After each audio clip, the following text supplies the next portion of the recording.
Bonjour, bonjour. On va pouvoir démarrer ce premier live sur deux puisque je vais vous proposer deux lives qui tournent autour du sujet entraîneur d'excellence pour les entraîneurs qui sont en train de suivre ce programme et que finalement j'ouvre à d'autres personnes parce que je trouve que le fait de partager et de pouvoir échanger sur ces sujets est toujours essentiel. Donc, on va laisser rentrer petit à petit les uns et les autres. On va laisser arriver progressivement l'ensemble des personnes. Ce que je vous propose pour qu'on puisse accueillir progressivement celles et ceux qui nous rejoignent, c'est d'inscrire en commentaire d'où vous venez. Écrivez dans le chat d'où est-ce que vous venez pour qu'on puisse justement ensemble commencer à s'accueillir. Ça va être la première des choses qui va être importante de faire pour qu'on arrive à se situer les uns et les autres. D'où est-ce que vous venez? On a ce live aujourd'hui qui est là pour nous permettre d'aller plus loin dans la fine compréhension de nous, de nos challenges lorsqu'on est entraîneur de haut niveau et lorsqu'on est entraîneur de groupe sportif pour essayer d'aller justement de plus en plus haut et de plus en plus loin les uns les autres par rapport à ça. Donc, n'hésitez pas à m'indiquer d'où vous venez, pardon, n'hésitez pas à me dire d'où vous venez, de sorte qu'on puisse justement ensemble commencer à échanger sur la localisation des uns et des autres. Je vous laisse écrire cela euh, et je réponds à quelqu'un qui veut nous rejoindre du coup. Alors, Pau, évidemment, évidemment.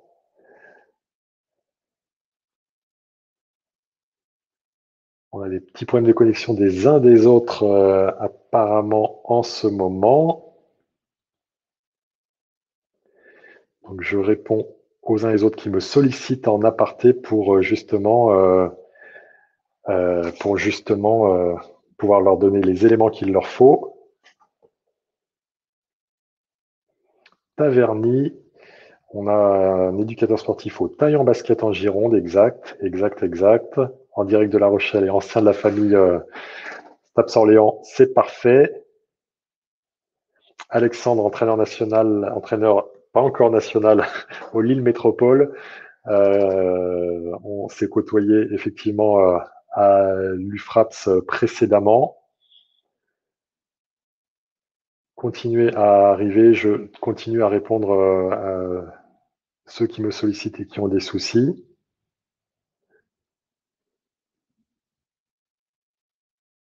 Hop, là et là.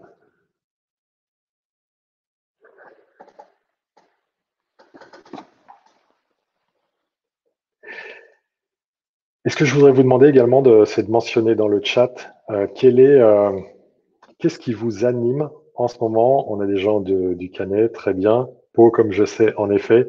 Qu'est-ce qui vous anime en ce moment, plus particulièrement en ce moment, au regard de votre métier? Qu'est-ce qui vous anime au regard de votre métier à l'heure actuelle? Quelle vision avez-vous de votre métier avec vous en train pour certains, commencer à le reprendre et pour d'autres, être actuellement encore en inactivité? Qu'est-ce qui vous anime justement actuellement?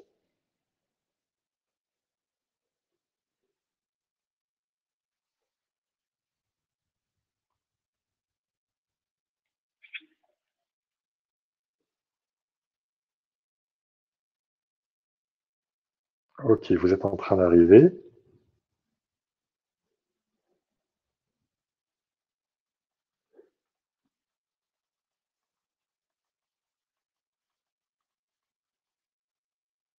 Je réponds encore à quelqu'un, un entraîneur, un head coach, un entraîneur de basket de Pro B qui nous rejoint. Hop, je lui réponds ceci.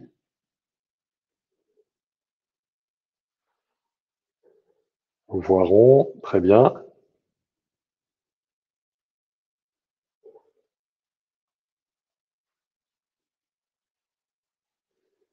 Je pense qu'on a ces petits ajustements là qui sont en train de se faire sur le fait de se connecter. Et du coup, ça va carrément se caler. Ok, management au cœur de la performance collective. La dimension collective est donc importante pour toi. Très bien. Le plaisir de transmettre et de partager. Ok. coach en NM3 dans le 88, très bien. Alors évidemment, pour les personnes qui ne sont pas basketteurs, c'est ma famille d'origine. Je suis dans le basket, donc ne soyez pas surpris de voir davantage, justement, de voir davantage d'entraîneurs basket sur cette page, mais j'insiste, on est bien là pour travailler de la posture de l'entraîneur et la posture de l'entraîneur d'excellence. Pour ma part, j'ai pratiqué la natation pendant 10 ans, et puis ensuite le basket a pris le pas, j'y ai dédié toute ma vie, et on est vraiment là pour justement bien checker l'ensemble des tenants de cette fonction d'entraîneur et de ce qu'elle requiert particulièrement. Ok, je pense que globalement, celles et ceux qui doivent se connecter doivent être là. Et pour les personnes qui sont ici, ce que je vais faire tout simplement, euh, c'est hop et hop. Ah oui, j'ai des gens qui me disent qu'ils n'arrivent pas à se connecter, mais qui viennent juste de demander leur acceptation dans le groupe, ce qui explique cela. Voilà. Donc, ce qu'on va faire par rapport à ça, c'est simplement commencer à dérouler sur des premiers axes de réflexion que je veux vous proposer dès maintenant. Donc, parmi ces axes-là, le sujet est le suivant. Je vais me servir d'un petit support PowerPoint pour vous donner les premiers axes et qu'on puisse justement en réfléchir, en discuter ensemble, en insistant bien sur le fait que ce qui m'importe là maintenant, c'est que vous puissiez regarder ce que je vous propose au spectre de vos enjeux, au spectre de ce qui est important pour vous. Donc, on va commencer par un petit partage d'écran où je vais vous amener à réfléchir à quelque chose que je suis en train de formaliser en ce moment et qui peut être choquant, mais que je suis en train de formaliser en ce moment. Voilà. Ce que j'aborde en ce moment, ce que j'ai modélisé, c'est une forme de pyramide de la performance, une pyramide de la performance qui s'efforce de vous proposer une vision, une lecture de comment le sport de haut niveau, mais pour les personnes qui ne seraient pas directement liées à ça, la performance de haut niveau fonctionne. Là, c'est une pyramide vue du dessus que je vous propose à l'écran. Avec, on a 3 pics. On va avoir je vais commencer d'ailleurs par ici. On a un premier pilier à la base de cette pyramide qui est le pilier de la vision et qui pour moi est fondamental dans la réalisation de la performance et dans le fait de vouloir aller quelque part. Ensuite, on passe, il faut que je vous décode cette pyramide évidemment. Ensuite, on passe par le second pilier qui est le pilier de la performance. Comment est-ce que dans la performance, je réalise, j'agis, je mets en œuvre des actions concrètes pour pouvoir fonctionner. Et puis, on a un troisième pilier qui est celui de la sérénité parce que pour moi, il est essentiel lorsqu'on veut s'exprimer à haut niveau d'être voilà, Alex me confirme qu'il est arrivé, c'est parfait, on y arrive. Lorsqu'on est dans le haut niveau, c'est très important de ne pas s'y brûler. Il y a beaucoup d'entraîneurs, beaucoup de coachs qui se brûlent à travers la pratique du plus haut niveau et je voudrais qu'on mette un petit point d'accent justement sur cet aspect de sérénité. Des entraîneurs, avec les années qui se passent, peuvent se brûler, peuvent dégrader leur santé, peuvent intérioriser leurs problèmes.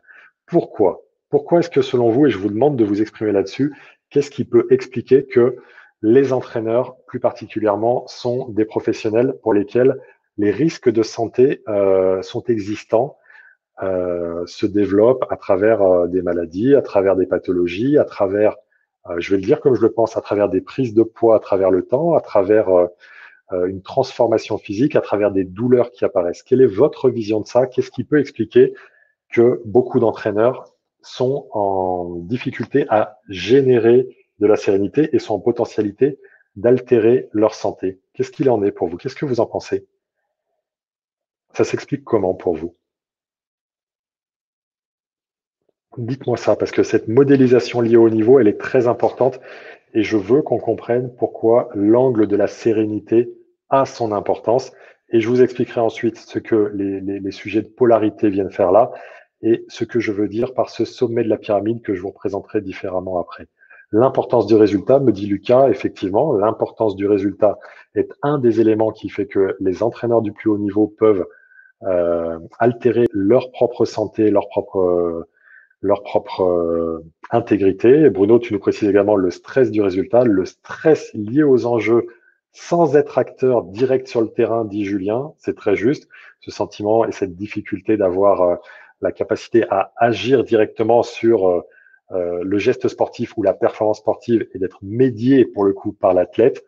C'est très intéressant parce que tous, vous sortez ou presque tous le mot du stress, la gestion du stress, le stress, la gestion du stress, la pression sur l'enjeu. Et on a Julien qui nous dit également le fait d'être trop souvent dans l'urgence du résultat au regard de l'importance d'un équilibre général d'un projet. Il y a, je vous invite en même temps que je parle évidemment à regarder aussi ce qui se présente dans le chat et comment ça rebondit pour vous. La recherche de la performance qui nous pousse à réfléchir et à vivre les matchs difficilement les uns après les autres. Tout ça, c'est hyper important et hyper intéressant. Et l'idée, ça va être qu'on essaye d'en voir quelque chose. Ouais, Paco, tu as complètement raison. La pollution du périmètre extérieur par rapport à l'équipe elle-même ou par rapport, dans les sports individuels, au binôme entraîneur-athlète, à travers ces interférences qui viennent ici. Une sensation de mal-être à cause d'une mauvaise gestion de l'échec. Très bien. Et comprendre ce que on peut contrôler et ce qu'on ne peut pas contrôler. On va essayer de tricoter déjà certains de ces éléments-là. Je vais me les garder dans un coin de la tête. Et ce qu'on va faire, c'est que je vais continuer à vous expliquer ce qu'est cette pyramide dans cette modélisation que j'ai réalisée là dans les jours qui viennent de s'écouler. J'ai fait un gros travail là-dessus avec certains de mes coachs pour voir ce qu'il en est. Marie-Lise nous propose la multitude et la diversité des acteurs. Effectivement, effectivement. Je reviens sur la pyramide. Pour moi, dans ma modélisation, tout part d'une vision et on n'accorde pas suffisamment d'importance à la vision, c'est-à-dire le cap, c'est-à-dire où est-ce qu'on veut aller. La performance, c'est dans l'action où est-ce qu'on est et la sérénité est potentiellement la sensation d'accomplissement, la finalisation de ce à quoi on veut aboutir, mais également quelque chose qui, dans le présent, doit être là. L'enjeu, c'est d'être le plus possible dans la sérénité, dans la paix, dans le lâcher-prise pour pouvoir performer. Au sommet de la pyramide, que je peux vous représenter comme ça, vous voyez sur un autre slide, au sommet de la pyramide se trouve la question de l'argent et des valeurs. Donc, il vaut mieux que j'aille sur celle-ci. Qu'est-ce que ça vous évoque? Pourquoi est-ce que au sommet de cette pyramide, je vous évoque la question de l'argent et de la valeur? Je vais vous l'expliquer évidemment, mais ce que je voudrais, c'est le faire vraiment en mode interactif avec vous sur ce live. Vous le savez, vous avez, pour une large partie d'entre vous, intégré le programme de formation que j'ai mis en place, qui est composé des modules de formation. Et ce que je veux à travers ces lives, c'est qu'on regarde des aspects complémentaires des modules que vous voyez. Évidemment, il ne s'agit pas que ça soit une redite des modules, mais également que vous puissiez vous positionner, exprimer, interroger, réfléchir sur d'autres choses que je vous propose.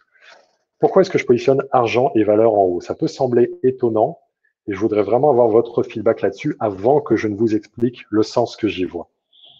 Alors, j'ai toujours un petit décalage, sachez-le, entre le moment où ça vous est diffusé et le moment où je récupère vos feedbacks. La question, donc là, c'est pourquoi le mot valeur, pourquoi l'idéogramme euro pour l'argent apparaissent en haut de cette pyramide. J'ai besoin de vos feedbacks pour pouvoir justement cheminer avec vous de façon interactive sur ce temps-là.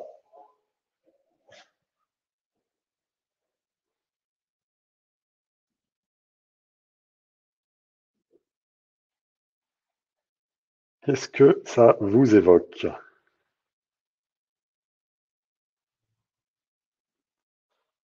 Vision, performance, sérénité, on est sur des registres parfois abordés, parfois précisés, parfois présentés.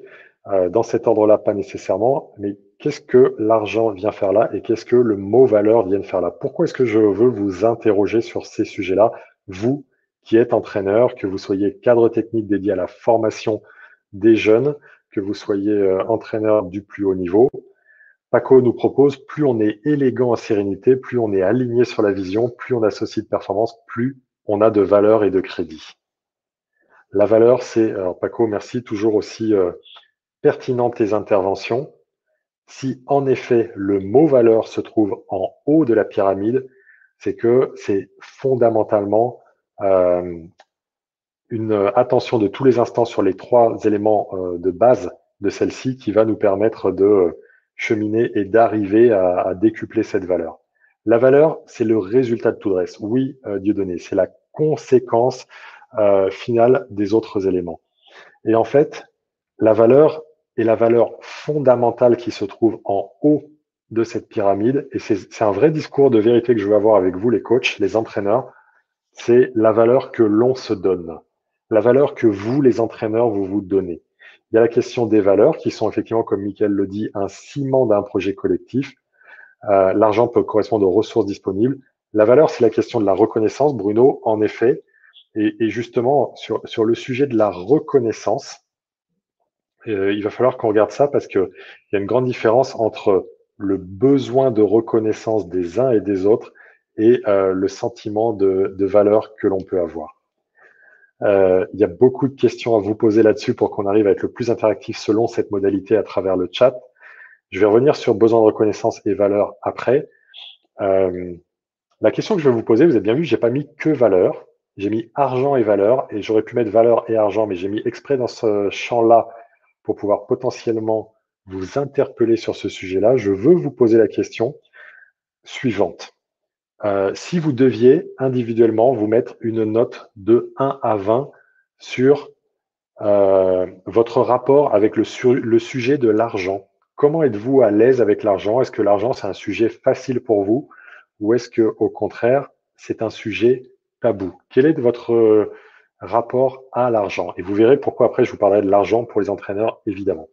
Donc, essayez de vous mettre une note sur 20 et de la proposer sur l'argent. C'est un sujet pour moi qui est très facile. C'est un sujet sur lequel je suis absolument à l'aise. Dans ce cas-là, je vais mettre une note plutôt élevée. Et si au contraire, c'est quelque chose sur lequel je suis pas très à l'aise, un peu crispant, un peu difficile, je vais plutôt me mettre une note relativement faible. Où est-ce que vous en êtes sur cette question-là? Je vous invite à vous mettre une note sur 20 sur votre rapport à l'argent. Plus ça va. Paco, merci de ton honnêteté et je suis pas surpris de la note que tu te mets. 7 sur 20 pour toi. Merci encore une fois de toujours jouer le jeu de la propre réflexion sur soi. Plus je travaille avec des performeurs de haut niveau, c'est-à-dire des dirigeants d'entreprise de haut niveau, des entraîneurs de haut niveau, des athlètes de haut niveau, plus pour moi, c'est facile de me rendre compte qu'il y a quelque chose qui joue sur le rapport à l'argent. Julien, aucun problème pour toi, très bien. Benoît, 14, on est bien, tout roule. Julien, tu nous proposes 7,5. OK.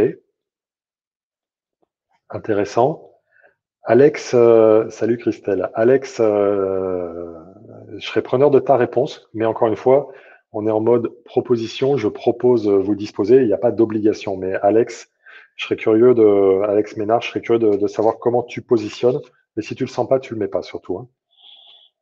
Yannick 12, Émilie 10.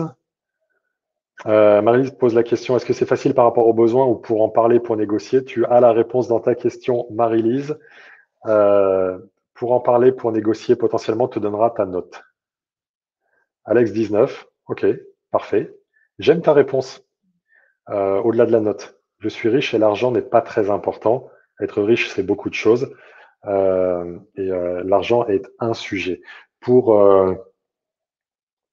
Sans rentrer dans des polémiques actuelles dans le coaching des entraîneurs de basket, j'échangeais récemment avec Freddy Fotoux, que j'accompagne, et on échangeait ensemble récemment, et il a un rapport à l'argent où l'argent n'est pas le plus important pour lui, mais véritablement ce qui l'anime lui, c'est pour le coup, comme tout à l'heure c'était dit par Yannick, la motivation intrinsèque et l'envie d'exprimer son activité de coaching sous une forme ou sur l'autre, indépendamment de toute activité liée à l'ego, dans des endroits où il peut l'exprimer au plus haut niveau. Sujet facile, 18 sur 20 pour Cyril. Ok, parfait. Alex, parfait. Pareil, tu dis l'argent n'est pas le principal moteur pour toi. C'est exactement ce que Freddy me dit lorsqu'on travaille ensemble. Parfait. Je vois ce qu'il en est. Pourquoi je vous interpelle là-dessus? Parce que c'est directement lié. Notre sentiment de valeur et la possibilité que l'on a de se faire rémunérer à une certaine valeur en tant qu'entraîneur est lié au sentiment qu'on se donne de la valeur que l'on a et d'être honoré par un niveau de rémunération. C'est important de le noter parce que souvent, parmi la population des entraîneurs, alors déjà, c'est souvent un sujet tabou, l'argent, autrement dit, en formation classique d'entraîneur, je pense que vous m'accorderez que ça n'est jamais évoqué. Et moi, je veux aller à la juste place là-dessus. Michael 8, je te remercie de ta réponse. C'est un sujet qui n'est pas abordé, pourtant c'est un sujet classique, normal, du quotidien. dont on a besoin pour pouvoir fonctionner et pour vivre. Et indépendamment du fait, j'insiste, que l'argent soit notre moteur ou pas, on sera en facilité à pouvoir être rémunéré à un tarif plus élevé. Il n'y a pas de syndicalisme là-dedans, c'est juste à un tarif plus élevé dès lors qu'on aura un sentiment de notre propre valeur qui sera élevé. Est-ce que vous êtes d'accord avec cette idée-là? Et j'insiste, je mets bien la notion de l'argent est important pour moi ou pas de côté momentanément. Est-ce que vous êtes d'accord avec moi sur le fait que plus je me considère comme quelqu'un de valeur et quelqu'un à mes yeux, à moi, qui délivre de la valeur, qui apporte de la valeur à des athlètes, à des joueurs, à des nageurs, euh, plus j'ai un sentiment de valeur élevé chez moi et plus je délivre de la valeur, plus potentiellement je peux être à l'aise avec l'idée d'être rémunéré à un tarif supérieur. Est-ce que vous êtes d'accord juste avec cette idée? Et j'entends bien, on n'est pas sûr, l'argent est un moteur pour moi ou pas. Parce que Nelly, par exemple, tu nous précises, l'argent n'est pas le plus important tant que je fais ce que j'aime. Et je partage ça bien largement. Est-ce que vous êtes d'accord avec cette idée-là? Que la valeur monétaire d'un entraîneur est potentiellement corrélée à la valeur qu'il a. Et je vais enfoncer une porte. Elle n'est pas nécessairement liée à son talent réel de transformation, mais plutôt à ce qu'il sait qu'il vaut.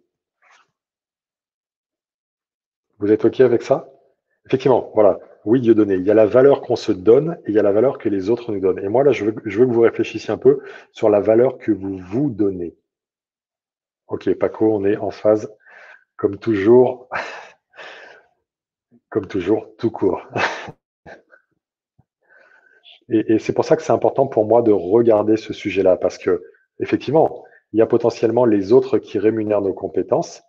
Mais Dieudonné, par rapport à la question que tu poses la question de la valeur est parfois unilatérale, virgule, non, peut-être, mais face à un même dirigeant, si je suis en forte conviction que ma valeur est élevée, je serai plus en capacité dans mon verbal et dans mon interaction avec lui et dans ma communication de subconscient de moi vers le subconscient de lui, à lui envoyer un sentiment comme quoi les émoluments, le tarif, le salaire que je demande, etc., sont en phase avec qui je suis et ce que je suis.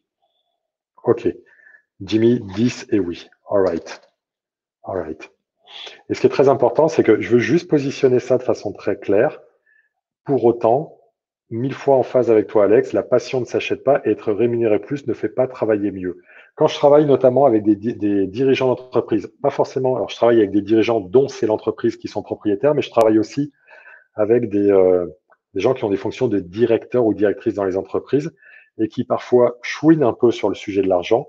Et quand je mets en balance avec eux un peu plus d'argent ou au contraire un job passionnant avec des belles équipes et des valeurs humaines, la différence se fait très vite.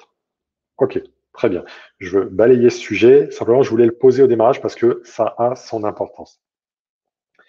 Il y a ce que je disais tout à l'heure à travers les polarités que je ne vous ai pas expliquées. Vous voyez ici sur le schéma, je vous indique les polarités avec des petites billes bleues. Et ce que je perçois du sport de haut niveau à l'heure actuelle, c'est que, en fait, on a de cesse d'osciller comme un pendule.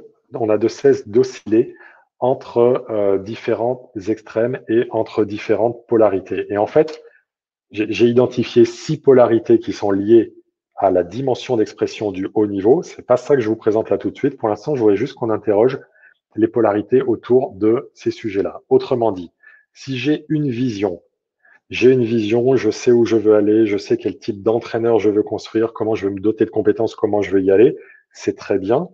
Mais si je suis uniquement dans la vision et que je ne passe pas dans l'action, c'est un petit peu comme toutes les personnes qui font de la méditation en restant assis en tailleur sur un fauteuil, il ne se passera pas grand-chose. Je vais plus loin, puisque là, je vais vous parler de la polarité entre la vision et la performance. Si je suis quelqu'un qui est dans l'action, en mode, comme nous autres, les sportifs et les entraîneurs, on sait bien le faire, en mode un peu bourrin du terme, un peu engagé, un peu je fonce dans le tas et on verra bien ce qui se passe, je vais faire ça, mais je risque d'aller dans un mur, je risque d'aller dans une direction qui ne sera pas nécessairement alignée avec ma vision.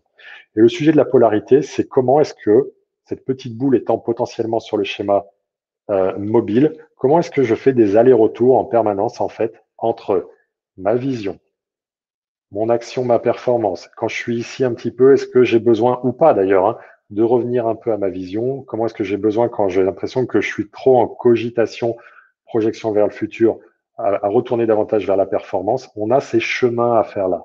De la même façon, quand je suis dans la performance, c'est important que, c'est important que je réponds à la question de Nico. Il y a aussi une polarité entre vision et sérénité, c'est simplement qu'elle n'est pas présentée sur le schéma. Il y a la même, sans aucun doute.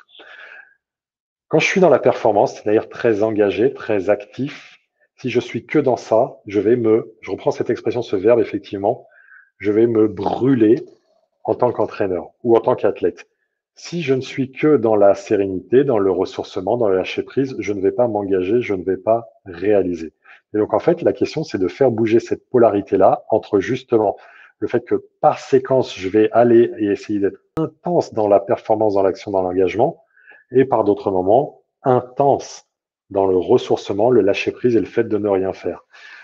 Si vous regardez les sportifs de haut niveau, basketteurs ou pas, on va trouver des personnes qui sont très intenses sur le terrain dans la pratique, dans l'engagement, et qu'on va trouver, je parle des basketteurs en l'occurrence, je ne veux pas faire ce live que pour le basket, mais c'est quand même majoritairement ma communauté. On va trouver également les mêmes basketteurs ou basketteuses qui vont être très avachis, très mous, très à traîner la patte dans les couloirs et très intenses dans le ressourcement, qui consacreraient à se mettre devant Netflix à attendre sans rien faire, devant un jeu vidéo ou une vidéo sans rien faire. Et en fait, c'est comment est-ce qu'on passe de ces polarités-là, de la performance intense à la sérénité intense. Et puis, du coup, j'y arrive enfin. Euh, la polarité entre vision et sérénité, c'est travailler sur les retours d'expérience. Imaginons que j'ai fait un cycle. Je me projette à être coach de l'équipe de France et à faire gagner mon équipe une médaille aux Jeux Olympiques. Il y a la partie vision, on s'entraîne, on se prépare, on programme, on y va, on performe, on réalise. Là, je vous demande de regarder cette pyramide sous un autre axe. On réalise l'exploit, on a la médaille d'argent, comme les deux équipes de France, masculine et féminine, ont pu les avoir en 2000 et en 2012 dans cet ordre-là. Ensuite, on va vers la sérénité, le relâchement, et c'est là ici que la polarité va devoir se positionner entre on est serein, mais si du coup je suis serein et que je me dis ça y est, c'est fini, plus rien à faire, fin de l'histoire.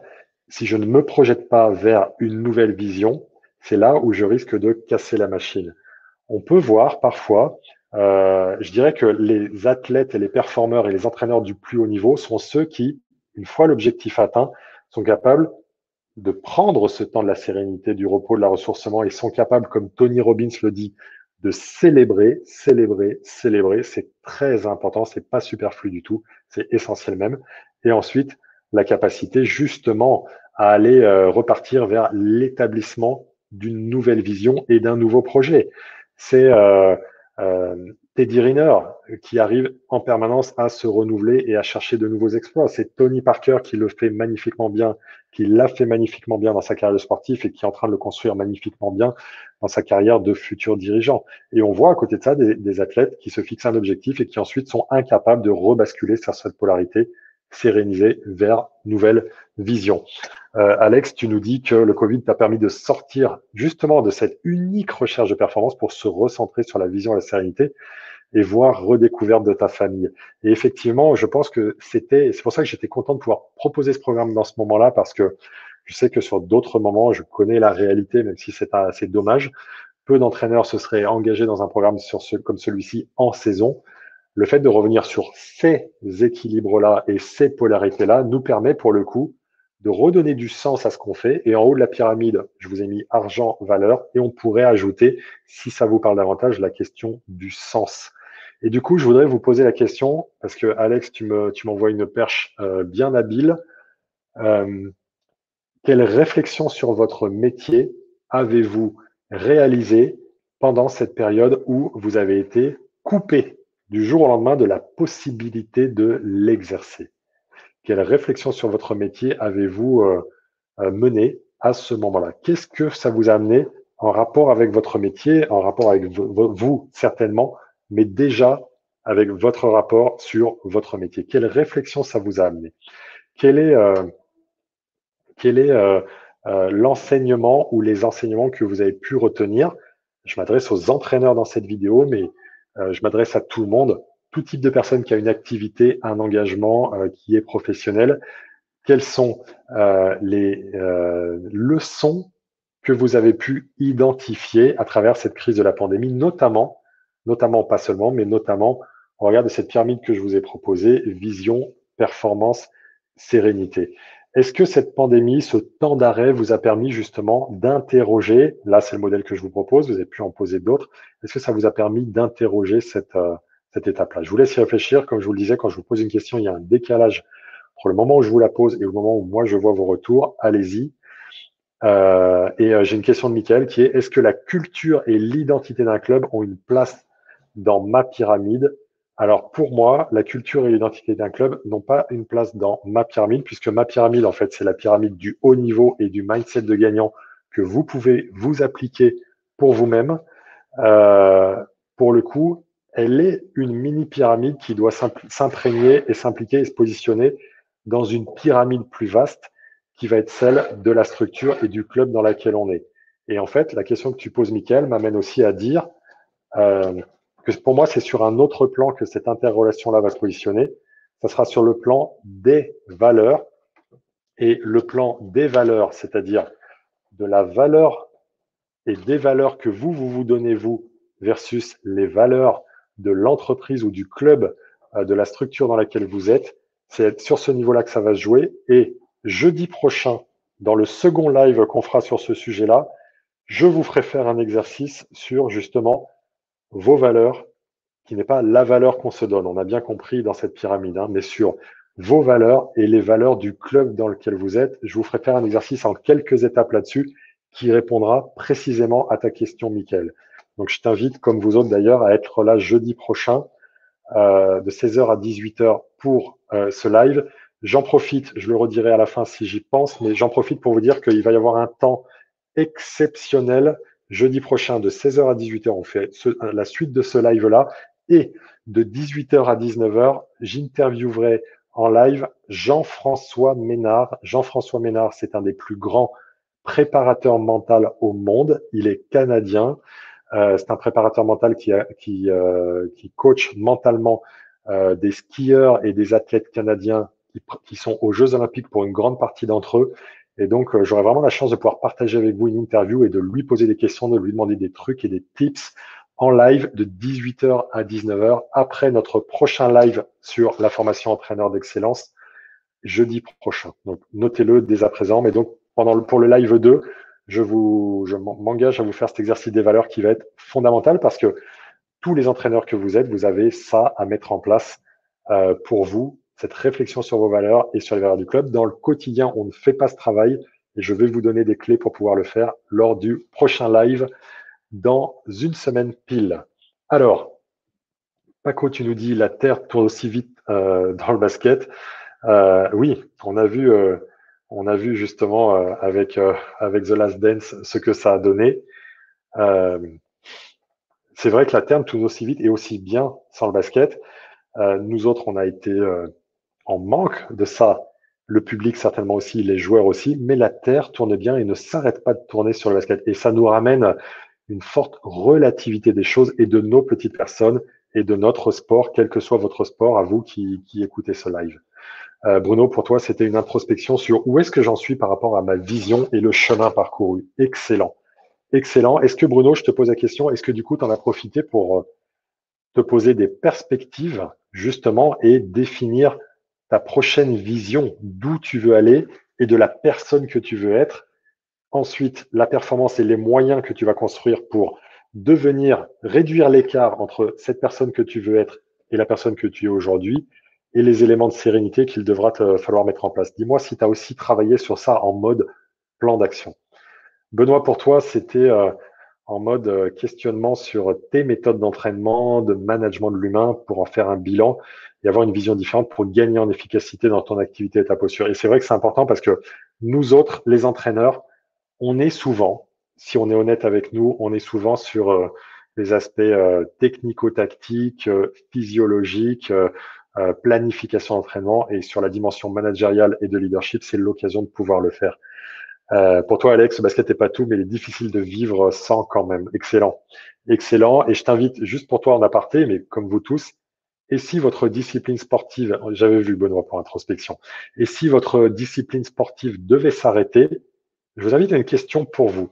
Si votre discipline sportive devait s'arrêter pour X raisons, que feriez-vous maintenant? Que feriez-vous maintenant qui puisse être relié à votre valeur, la valeur de vous et là où vous savez que vous pouvez apporter de la valeur dans un champ autre que celui de l'entraîneur. Pendant 10 ans, j'ai été DTN adjoint à la Fédé de basket. J'ai eu un bon nombre de responsabilités, dont celle qui consistait à travailler sur l'accompagnement de la reconversion des joueuses et des joueurs des équipes de France de basket.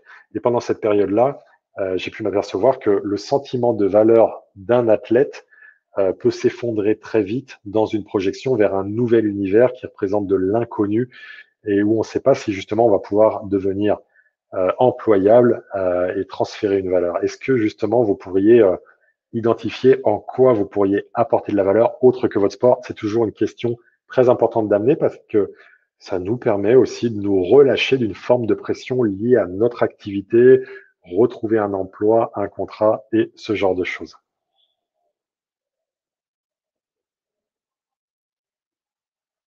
On a Johan qui nous disait que pendant cette période, ça avait été des questionnements sur que vivent vraiment les jeunes en formation vers le haut niveau dans leur gestion des émotions également. Julien, en fait, tu ferais la même chose, accompagner des individus dans un contexte passionnant, tout simplement dans un autre contexte. Je pense qu'il y a beaucoup de choses qui sont potentiellement transférables, effectivement, dans le leadership et le management des humains, effectivement. Pour toi, Bruno, ça a changé l'ordre des priorités et du coup, ça t'a permis de mettre en place d'autres méthodes. Excellent. Et Bruno, tu t'es rendu compte que tu t'étais un peu perdu en route. Et c'est pour ça que c'est important de temps en temps de se former, de se faire coacher, d'être accompagné pour pouvoir justement arriver à cheminer sur tous ces sujets-là. Je voulais vous proposer, je vais vous laisser dérouler encore sur le chat vos éventuelles propositions de réponses ou de réflexions sur les questions que je vous pose. Je voulais vous proposer parce que justement, avec un de mes coachs, j'ai travaillé sur cette pyramide-là. Je lui ai dit, voilà, la modélisation que je fais du haut niveau. Et il me dit, ah, ok, intéressant. Et du coup, ça serait quoi l'opposé? Ça serait quoi l'anti-mindset de gagnant? Et donc, c'est ça que je vais vous proposer là pour qu'on voit ce qu'il en est. Alex, optimaliste, passion et mieux s'occuper de sa famille. Et ce à quoi je réponds, s'occuper mieux de sa famille, très bien. En quoi peux-tu, à l'heure actuelle, avec les contraintes actuelles, ou en tout cas les contraintes, avantages contraintes, mais les contraintes qu'on peut imaginer dans ton actuelle activité d'entraîneur professionnel, mieux t'occuper de ta famille? Moi, j'ai un emploi du temps qui est contraint. J'ai, en temps normal, beaucoup de déplacements à faire. Et en fait, c'est toujours challenger au regard du temps à consacrer à la famille. Est-ce qu'on y va vers des temps de quantité ou des temps de qualité? C'est pas juste une formule, c'est essayer de voir aussi comment on peut donner une pleine et entière attention à nos enfants, à notre compagne, pour justement, ou à nos compagnons, pour justement combler parfois le temps qu'on ne peut pas leur donner. C'est important de voir ça. Marie-Lise, ok, tu accompagnerais les gens d'une autre façon également. Et Alex, camarade nageur, ouais, accompagné également. On est vraiment dans des jobs d'accompagnement. Je reviens à ma pyramide de l'anti-mindset de gagnant pour que vous puissiez la regarder. L'idée, c'est, si c'est essentiel de travailler sur la dimension de la vision, celles et ceux qui, pour moi, ne sont pas dans le mindset de gagnant sont les personnes qui sont dans l'agitation et la réaction à ce qui se présente. Vous voyez l'antinomie? La vision nous permet de nous projeter, de savoir où nous allons aller, nous permet de nous donner un cap. Rien ne dit qu'on va l'atteindre ou qu'on va l'atteindre par un chemin en particulier, mais en tout cas, nous donne un cap. Et l'opposé de ça, c'est je m'agite et je réagis à ce qui se présente. Est-ce que vous voyez bien la différence entre vision d'un côté et agitation et réaction de l'autre? L'agitation, c'est quand justement on ne sait pas se donner un cap et quand on est malgré tout volontaire, qu'on veut bien faire les choses et qu'on fait au mieux. Et quand on fait ça, on s'agite sans savoir justement quel sens on y donne. Et les réactions, c'est plutôt que d'avoir une vision et d'accepter qu'il y ait des obstacles qui se présentent et qu'on contourne et qu'on y aille, J'essaye d'aller dans une direction, ça se passe pas bien, je réagis un peu épidermiquement à ça en perdant l'idée d'un cap et d'où je veux aller, ce qui peut me faire aller dans la direction opposée à la vision que j'avais précédemment. Est-ce que vous pouvez observer ça chez les joueurs, les joueuses, les athlètes, les nageurs, les nageuses que vous entraînez? Le fait justement qu'il ou qu'elle n'ait pas de vision, mais qu'il ou elle soit davantage dans l'agitation et les réactions, que ce soit dans le cadre d'une compétition d'un match, que ce soit également au spectre d'une carrière. Est-ce que vous observez ça également chez les gens que vous entraînez? Parce que pour moi, un entraîneur du plus haut niveau, c'est quelqu'un qui a une vision et un cap. Et dans le Mastermind Leader Time que je mets en place, le premier module est dédié à la vision. Mais c'est quelqu'un qui, justement parce qu'il ou elle a une vision, a compris qu'il est important d'accompagner, et c'est ce que vous me dites que vous feriez des métiers d'accompagnement si vous n'étiez plus entraîneur, d'accompagner les autres aussi à déterminer leur propre vision pour les aider à cheminer vers un cap qui leur correspondra. Est-ce que vous observez aussi ça chez les gens que vous managez, que vous encadrez, cette posture d'agitation-réaction versus vision pour une partie d'entre eux? Est-ce que vous arrivez à observer ça? Mettez-le moi dans le chat. Pendant que vous me le mettez dans le chat, je continue à aller explorer avec vous la pyramide de l'anti-mindset. On a ensuite la performance et à la place de la performance, ce que je vous propose, c'est donc des erreurs et de l'inefficacité. Alors attention, ça ne veut pas dire que quand je suis dans la performance, je ne commets pas d'erreurs. Quand je suis dans la performance ici, il m'arrive de commettre des erreurs, mais j'ai le droit à l'erreur dans l'autre, alors que dans celle-ci, je commets des erreurs à répétition et je vais pouvoir malgré tout être dans une forme d'inefficacité, d'inefficience. L'inefficience, c'est une mauvaise optimisation du temps à travers les tâches qu'on met en place, qui va être énergivore au final. Vous voyez ce que ça évoque pour vous? Vous voyez comment ça fonctionne? Ouais. Faites-moi des feedbacks là-dessus. Est-ce que l'anti-performance pour vous, c'est l'erreur à laquelle je n'ai pas droit, qui du coup va m'amener à décupler encore plus justement d'erreurs, et une efficacité, une inefficience qui va s'opposer du coup à la performance? Est-ce que ça vous parle? Mettez-moi ça en commentaire. Coucou Magali qui vient de nous rejoindre. Ok, regardez ce que ça donne. Ouais, le stress détériore la lucidité, donc la vision pour le thème précédent. Effectivement, c'est exactement ça. L'idée d'avoir un cap.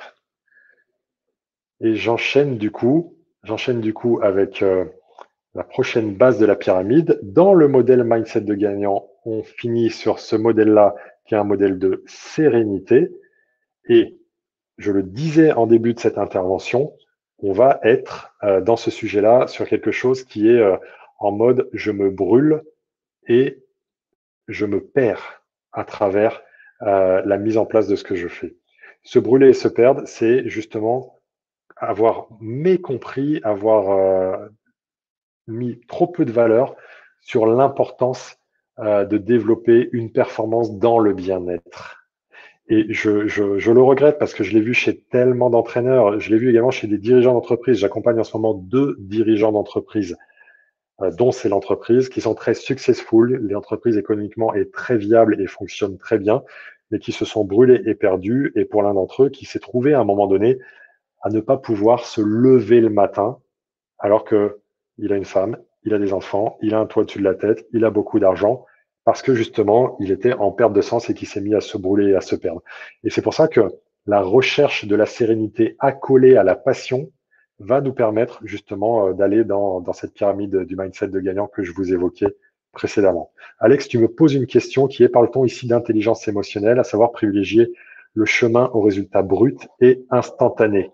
On parle, Alex, on parle à mes yeux, à moi, toujours d'intelligence émotionnelle en termes de leadership, toujours, toujours, toujours, et notamment sur le fait que l'intelligence émotionnelle, elle est composée de 5 dimensions, de la plus introspective à la plus tournée vers l'autre. La première chose, c'est d'avoir de la conscience sur nos émotions. Ensuite, une fois qu'on a fait ça, avoir de la conscience sur nos émotions, c'est typiquement si je suis en colère, je suis capable de me rendre compte que je suis en colère, ce qui est le cas de très, très peu de personnes. Si je suis triste, d'être capable de mettre de la conscience, de monter en situation macro pour me rendre compte justement que je suis dans cette situation de tristesse. Donc d'abord, conscience de nos émotions. Ensuite, la brique suivante, c'est être capable d'être dans la gestion, maîtrise de mes émotions. Maîtrise et non pas contrôle. Le pire de tout, c'est de vouloir contrôler alors qu'on ne contrôle rien. Donc maîtriser, c'est manager, tirer un peu les ficelles, etc. La troisième étape de l'intelligence émotionnelle, c'est l'automotivation. L'automotivation, c'est ma capacité, et c'est important pour les athlètes que vous entraînez, capacité à mettre de côté mes pulsions et mes émotions pour m'engager dans l'action. Je prends souvent cet exemple-là. Quand j'étais DTN adjoint à la Fédé de basket, j'habitais à Orléans. Je prenais le train le matin pour aller à Paris à la Fédé pendant 10 ans. Le soir, je jouais en National 2, National 1 à Blois à cette période-là. Donc le soir, je redescendais en train. Pendant 2 minutes, le train s'arrêtait à la gare des Aubrais à Orléans, puis continuait pour une demi-heure de plus à Blois. Et je vous avoue que il arrivait, des fois, malgré ma grande passion pour notre sport du basket, pour ceux qui sont là, je me disais, purée, mais là, je descendrais bien quand même, c'est quand même pas plus mal. Sinon, après, je continue, et entraînement, et rentrée 23 heures, etc., etc. Donc, troisième dimension de l'intelligence émotionnelle, notre capacité à nous automotiver malgré nos envies de faire autre chose. Et puis, quatrième et cinquième dimension de l'intelligence émotionnelle qui, cette fois-ci, sont tournées vers l'autre, dans la dimension managériale et leadership. Première chose, être capable de prendre compte, connaître, appréhender, percevoir les émotions des athlètes que vous entraînez, être capable de s'en rendre compte sans jugement. Et la cinquième, être capable de les maîtriser, manager et pas contrôler, comme on l'a dit tout à l'heure. Donc par rapport à cette question-là, oui, en effet, on est bien dans l'intelligence émotionnelle. Et quand tu m'évoques privilégier le chemin au résultat brut et instantané, le résultat brut et instantané, ce qui est surtout important de noter, même si on veut parfois nous faire croire du contraire. Salut JB, content de voir que tu vas bien et que tu es là. J'ai eu ton message tout à l'heure, j'ai pas encore eu le temps de te rappeler. Donc je te rappelle dès que je peux. Privilégier le chemin au résultat, c'est fondamental parce que le résultat dépend de tellement de facteurs qui n'ont rien à voir avec nous. Un résultat final dépend d'une multiplicité de facteurs qui n'ont rien à voir avec nous, et être focus sur le chemin, c'est-à-dire sur ce que nous, on peut mettre en place face à la réalité qui est la nôtre, c'est la seule voie pour maximiser l'occurrence de résultats bruts qui seront du plus haut niveau. Donc, ça ne veut pas dire qu'on ne travaille pas dans les sports collectifs sur l'adversaire. Bien sûr, on travaille sur l'adversaire et sur nous, et comment on mixe nos forces-faiblesses au regard de celles de l'adversaire dans le champ technico-tactique, physiologique, etc. Mais c'est vraiment important de toujours être sur le chemin et sur les actions que moi j'ai à mener, parce que naturellement, c'est dans ce sens-là qu'on maximisera une occurrence de super résultats. Et le résultat nous dessert vraiment. En termes de mindset et de psychologie du haut niveau, c'est un outil de préparation mentale que j'utilise très simplement. Tu me fais penser à ça, Alex, à travers ta question, qui est de rester focus sur le jeu et non sur l'enjeu. Rester dans le jeu et non pas sur l'enjeu. Typiquement, je reprends mon exemple du basket. Si je suis un basketteur ou une basketteuse et que nous sommes menés d'un point, il reste 1 seconde, j'ai 2 lancers francs. Si je pense à l'enjeu qui est oh là là là là là, si jamais je marque, on gagne, ou si jamais je marque pas, on perd, ou telle influence sur le résultat, ou tous les gens dans le public qui me regardent, tant que je serai focus sur l'enjeu, je ne pourrai pas dérouler la mécanique gestuelle et de concentration que j'ai à dérouler. Si je suis dans la même situation et que je suis OK, parfait, très bien, j'en ai déjà tiré des dizaines de milliers, un de plus, répétition de la mécanique tranquillement, je favorise l'occurrence d'un enjeu qui sera de réussite. Il y a ça d'une part, et dans le jeu versus l'enjeu, il y a aussi le fait de prendre tout ça comme un jeu. Et là, je m'adresse à toutes les personnes qui sont en train de regarder ce live, qu'on soit chef d'entreprise, parce que Clem, j'ai vu que tu nous as rejoint et je te fais une bise, qu'on soit chef d'entreprise, qu'on soit entraîneur de haut niveau, qu'on soit éducateur ou formateur d'athlètes dans le cadre de leur parcours de formation, le jeu, c'est-à-dire l'aspect ludique, c'est-à-dire la nécessité de s'amuser et de prendre du plaisir est prépondérante, selon moi, parce qu'elle nous permet au final de développer encore plus le sens qu'on a évoqué tout à l'heure, de développer encore plus la motivation intrinsèque. La motivation intrinsèque, c'est je suis motivé, stimulé, intéressé par l'activité physique qui est la mienne en ce moment. Et c'est vraiment de rendre les choses en mode ludique. Qui parmi vous, je voudrais que vous mettiez ça dans le chat, qui que vous soyez, qui parmi vous, hello Gwen qui nous rejoint, qui parmi vous privilégie et accorde de l'importance à l'aspect jeu, à l'aspect ludique dans ses interventions managériales, d'entraînement, de coaching, d'éducation, etc. Est-ce que le fait de mettre du jeu, du fun, et je vais plus loin, de la joie dans ce que vous faites, et pour moi, c'est pas antinomique avec être sérieux, hein. Est-ce que vous mettez ça en place? Est-ce que ça a une place importante pour vous? Dites-moi ça, s'il vous plaît. C'est vraiment un point important pour moi. Est-ce que vous considérez qu'il est important ou pas? Je veux vraiment avoir votre avis là-dessus. C'est un temps d'échange aussi. Est-ce que la dimension ludique est importante pour vous?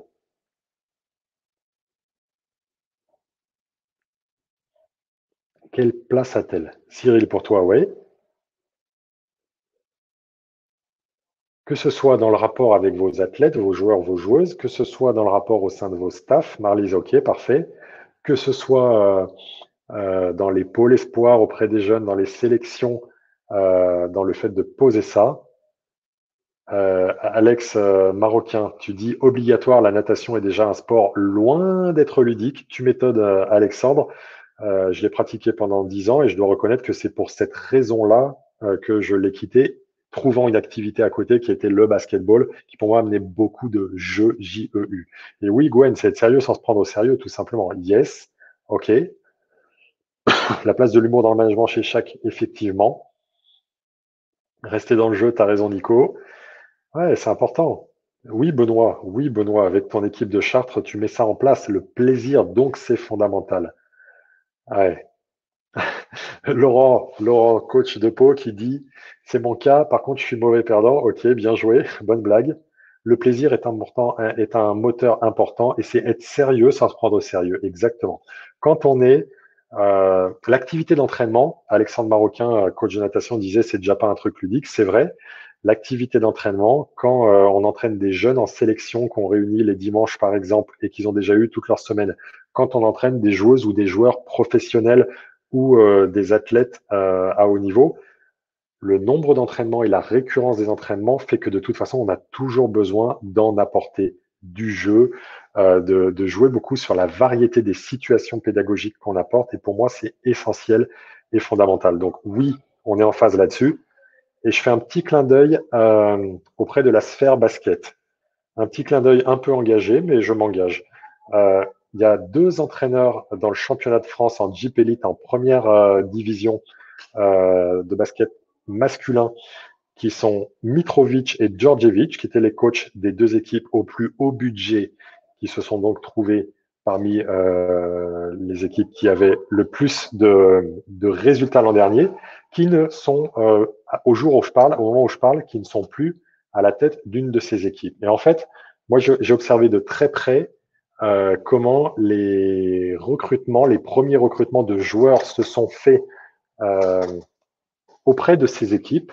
Et on s'aperçoit que Monaco, et je n'ai rien contre Monaco, c'est de l'observation, pour l'instant a du mal à recruter des joueurs français, du mal à recruter, et en tout cas pendant tout le temps où Djordjevic était coach, du mal à recruter des joueurs étrangers de haut niveau. Et Monaco, en l'occurrence, a même fait une proposition à un tarif, effectivement, a même fait une proposition à un tarif 1,5 fois supérieur à un joueur américain de très haut niveau meneur de jeu qui était dans cette équipe-là et qui est parti pour donc beaucoup moins cher chez le rival de Lasvel parce que ce joueur savait que Mitrovic n'était plus dans cette équipe. Et en fait, ce qui est intéressant, c'est que c'est pas un plaidoyer pour les coachs français, les entraîneurs français et l'identité à la française, mais ce qui est certain, c'est que ces types d'approches de coaching, qui sont des approches de coaching d'une des identités de haut niveau, ne laissent pas de place au jeu.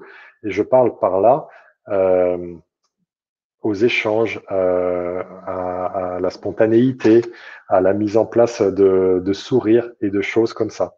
Et du coup, effectivement, il y a des joueurs qui ne veulent plus jouer pour ces gens-là, et ce ne sont pas des tirs au flanc, et ce ne sont pas des gens qui veulent la facilité, etc., mais qui recherchent aussi des entraîneurs au sens large qui sauront leur apporter de l'écoute, de la chaleur humaine, du besoin de reconnaissance, comme on le disait tout à l'heure, bref, de la relation humaine, teintée d'ambition, teintée de haut niveau, parce que c'est important. Et du coup, je voudrais rebondir sur un de ces éléments-là. Euh, Est-ce que le mot bienveillance a une place dans votre idée à vous, avec, cette fois-ci, je le dimensionne tout de suite, avec la dimension du haut niveau? Est-ce que le mot bienveillance a quelque chose à voir, selon vous, avec le haut niveau? Je voudrais que vous me disiez dans le chat ce que vous en pensez. Est-ce que la bienveillance, là on a vu l'importance du jeu, est-ce que la bienveillance a à voir avec ça ou pas? On a le droit de pas être d'accord, ça c'est un fondamental de base, mais je pense qu'il le faut. Christelle, tu dis que toi tu vois dans ton activité pour une intervention en entreprise que remobiliser les équipes, tu vas y passer par des choses plus ludiques que ce qui peut se faire par ailleurs. Et je pense que c'est un très bon axe, effectivement. Très, très bon axe. Le plaisir est un carburant essentiel pour toi, Laurent. Est-ce que vous voyez une place à la bienveillance? Pour être clair, là, je m'adresse à une population principalement constituée d'entraîneurs. Dans le monde de l'entreprise, c'est le mot, je le dis exprès parce que c'est ce que je ressens, tarte à la crème du moment. Pour autant, il y a des choses fondamentales derrière. Est-ce que la bienveillance a une importance avec vous? Quelle est sa place dans votre activité d'entraîneur? En majuscule, on n'apprend pas, on ne grandit pas sans l'autre, sans les autres, effectivement. Quelle est la place de la bienveillance pour vous dans votre coaching, dans vos décisions, dans votre façon d'interagir? Et évidemment, ça pose la question de c'est quoi la bienveillance?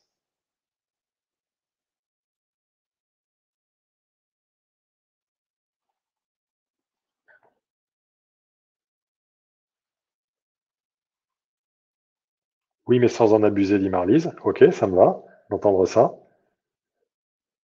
La bienveillance peut parfois être ressentie comme une faiblesse dans ce secteur concurrentiel. C'est ça que je voulais aller chercher. C'est ça que je voulais aller chercher.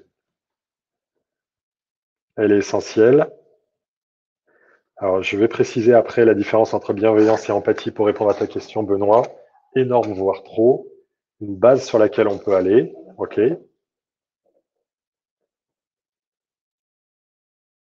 Il y a un entraîneur de basket qui s'appelle Philippe Namist, qui est un très bon ami à moi. Il était témoin de mon mariage. Et je sais que cette bienveillance est présente en lui et que parfois, elle a pu lui jouer des tours par des personnes, comme tu le dis, Alex, qui considéraient que ça pouvait être une faiblesse dans ce secteur concurrentiel. Et c'est ça qui est important à noter, c'est que ça peut apparaître comme de la fragilité, comme de la faiblesse. Or, ça ne l'est pas. Et moi, ce que je considère sur la place de la bienveillance, c'est que, pour ma part, et encore une fois, je vous propose à travers mon programme ma vision, et vous, vous voyez comment ça s'adapte pleinement ou pas avec votre pratique professionnelle. Pour moi, la bienveillance, ça rime avec exigence. La bienveillance, ça rime avec exigence. Et du coup, la bienveillance, elle a toute sa place dans la performance du plus haut niveau. C'est-à-dire être capable d'emblée de vouloir le meilleur pour les athlètes, joueurs, joueuses qu'on entraîne, et en même temps, une des meilleures façons de vouloir le meilleur pour eux, c'est d'être exigeant avec eux. Vous voyez le sujet? Et c'est en ce sens qu'elle a sa place pour moi. Comme le dit Bruno, elle est indispensable au rapport humain. Dans la formation, elle permet aux jeunes d'accéder à une meilleure connaissance de soi. Johan, tu as raison. Et en fait, avoir une approche de bienveillance, c'est typiquement lorsqu'on est entraîneur, donc de bienveillance qui rime avec exigence, comme je l'évoquais, c'est à mes yeux, à moi, une façon pour vous de positionner votre identité si c'est lié à qui vous êtes et à qui vous ressemblez et à qui vous êtes tout simplement, parce que, en effet, comme Alex Ménard le disait, on peut pas se renier, on peut pas s'inventer un personnage. Donc, si ça correspond à quelque chose que vous êtes intrinsèquement, et on reparlera des sujets des valeurs lors du second live, à ce moment-là, vous avez tout intérêt à jouer cette carte-là. Et ça ne veut pas dire que vous donnerez de facilité aux uns et aux autres, et ça ne veut pas dire que vous ne vous affirmerez pas, et ça ne veut pas dire que vous ne saurez pas taper du poing sur la table, et ça ne veut pas dire que vous ne virerez pas quelqu'un qui soit est contre-productif, soit ne s'inscrit pas dans un projet de valeur collective. Pour moi, au contraire, la bienveillance permet de mettre ça en place et de le faire. Je pense que vous voyez l'idée globalement. Benoît, tu posais la question de la différence entre bienveillance et empathie. L'empathie, pour ma part, à moi, je la définis comme la capacité à se mettre à la place de l'autre. La capacité à se mettre à la place de l'autre. Et du coup, hop, je vais revenir en plein écran, ça sera mieux.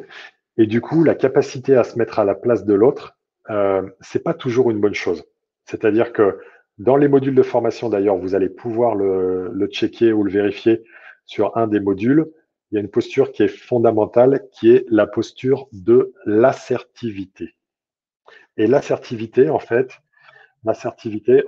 elle est vraiment ce mélange entre, d'une part, je suis dans l'empathie, et d'autre part, je suis dans quelque chose qui est tourné vers moi. Pour être clair, l'empathie, c'est ma capacité à me mettre à la place de l'autre. Maintenant, si j'entraîne des athlètes, des joueurs, des joueuses, et que ceux-là sont en train d'être dans la détresse, dans la difficulté, dans la dureté, etc., si je suis empathique, je suis en capacité à me mettre à leur place et du coup à ressentir ce qu'ils ressentent. Et du coup, je ne vais plus pouvoir les aider dans ma posture, dans mon activité. Et c'est comme quand moi, je coach des performeurs, si je suis pleinement touché, si je suis empathique, c'est-à-dire pleinement touché par leur réalité, du coup, je peux plus les aider parce que je ressens la même chose qu'eux et je baisse en énergie lorsqu'on est face à une difficulté. Et en fait, l'assertivité dont je parle dans la formation, dans les modules en ligne, c'est trouver ce juste équilibre entre je me respecte moi et je respecte l'autre.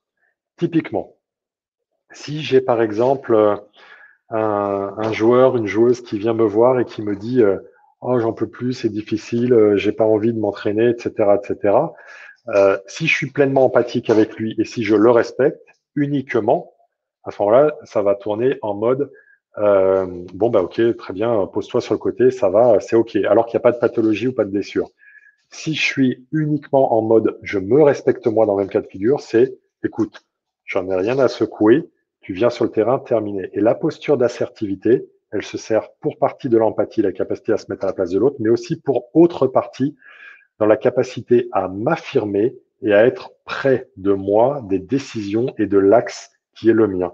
Et trouver ce subtil équilibre entre oui, je suis capable de comprendre ce que je dis, mais j'ai aussi ma propre décision à prendre par rapport au cap où je pense qu'il faut qu'on aille, etc., etc. Et en effet, c'est bien la sympathie qui est le fait de souffrir avec les autres, mais souvent, c'est pour ça que je l'utilise comme ça, quand on est dans l'empathie et quand on est tourné vers l'accompagnement des êtres humains, y compris pour les amener au plus haut niveau de performance, on peut basculer de l'empathie à la sympathie. Et c'est pour ça que je mets beaucoup de vigilance à l'empathie, qui est exclusivement cette partie chez l'autre où on oublie où on est nous. Et ce qui est terrible avec les entraîneurs, c'est que les entraîneurs, c'est pour ça que j'aime beaucoup les entraîneurs et les accompagner, prennent peu soin d'eux. Ils prennent soin des joueurs. Ils sont vigilants à l'environnement. Ils sont vigilants au public. Ils sont vigilants aux dirigeants. Ils sont vigilants à la presse et jamais suffisamment d'eux. Et c'est pour ça que pour moi, on doit être vigilant et basculer plus en mode assertif qu'en mode empathie par rapport à ce qui était proposé tout à l'heure. Donc, la bienveillance est un élément clé. Si ça correspond à votre identité, il s'agit de la décupler avec une forte exigence. Et dans le module sur l'assertivité, vous trouvez aisément justement comment il est possible de bien se positionner par rapport à ça. Donc, on est bien sur ces sujets-là que je voulais notamment aborder avec vous. Vous avez vu également sur la pyramide que je vous proposais tout à l'heure que dans l'anti-pyramide que je vous proposais, à l'opposé de tout à l'heure de à l'opposé pardon du sentiment de valeur, c'est la faible estime de soi qui rejaillira lorsque je serai dans l'anti-mindset, c'est-à-dire si je m'agite et que je réagis, si je cumule les erreurs et l'inefficacité et si je me brûle et que je me perds par répercussion en haut de la pyramide, j'aurai une faible estime de moi. Avec la grande différence que je rappelle entre la confiance en soi et l'estime de soi. La confiance en soi, c'est est-ce que je me sens capable de? Et l'estime de soi, c'est est-ce que je me sens valable? Est-ce que je me sens valable? Quel est le sentiment de valeur que j'ai? Donc, on en revient au haut de la pyramide du mindset de gagnant que je vous proposais tout à l'heure. Jimmy, tu dis l'entraîneur tourné vers les autres, le joueur est sur lui-même le plus souvent. Ouais, c'est vrai. Alors, l'athlète par essence, et tu le sais pour en avoir été un du plus haut niveau, l'athlète par essence est très tourné vers lui. À mon avis, pas, pas que directement, c'est pas que directement de sa faute. Il y a le sujet de l'ego qui l'amène à être tourné vers lui principalement, et encore une fois, sans trop généraliser. Mais il y a aussi tout un environnement, notamment dans le sport de haut niveau, qui fait que l'athlète, tout est fait et tout est mâché pour lui pour qu'il n'ait plus grand-chose à faire. Quand on est un athlète professionnel, on a potentiellement un agent, on a des dirigeants qui s'occupent de nous, on arrive, le frigo est plein, l'appartement est prêt, tout est fait, la voiture est là, il n'y a plus qu'à s'engager dans le chemin de la performance et tout est fait pour que l'athlète soit assisté, ce qui d'ailleurs, ce qui est confortable parce que du coup, ça lui permet d'être focus sur la performance qu'il a réalisée, mais ce qui est critiquable quand ça l'amène à se trouver en fin de carrière et à avoir justement des chutes d'estime de soi et des sentiments de perte au moment de la fin de carrière, notamment lorsque la carrière se déroule selon les deux modalités qui sont les pires qu'on puisse envisager, à savoir soit une blessure, ou bien je voudrais continuer une année de plus et du coup ça se passe pas comme ça, j'ai pas de propositions qui me sont faites. Ensuite, il y a évidemment la question de l'ego chez l'athlète qui est très présente et qui peut l'amener à potentiellement être centré vers lui. C'est pas le cas de tout le monde, bien évidemment. Et surtout par rapport à ça, potentiellement, ce qui est important, c'est que le rôle du coach et des assistants, c'est d'aider les athlètes à s'ouvrir aux autres et à voir comment les autres peuvent être des ressources justement pour les aider à cheminer très positivement. Du coup, puisque tu poses cette question-là, je vais vous faire un apport sur la question de l'ego. Et avant de la faire, je voudrais vous poser une question. Quelle est votre définition de l'ego? Comment vous voyez ce sujet de l'ego? Qu'est-ce que ça vous évoque, ce sujet de l'ego et de la possibilité? D'ailleurs, je vous invite à regarder le commentaire de Stéphane là, qui nous pose très clairement les dimensions de sympathie et d'empathie, qui redimensionnent bien le sujet de la compassion, où on peut ressentir tout en gardant le recul. L'ego, qu'est-ce que c'est pour vous? Qu'est-ce que ça vous évoque? Quelle en est votre définition pour qu'on puisse voir si justement on entend la même chose dessus ou pas? C'est quoi l'ego pour vous? Qu'est-ce que ça vous évoque lorsque je parle de ça avec vous? Toujours un petit temps de latence. Je vous laisse me dire justement ce que l'ego vous évoque.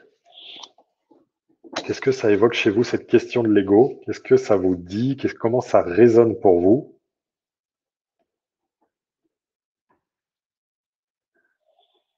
C'est quoi l'ego pour vous?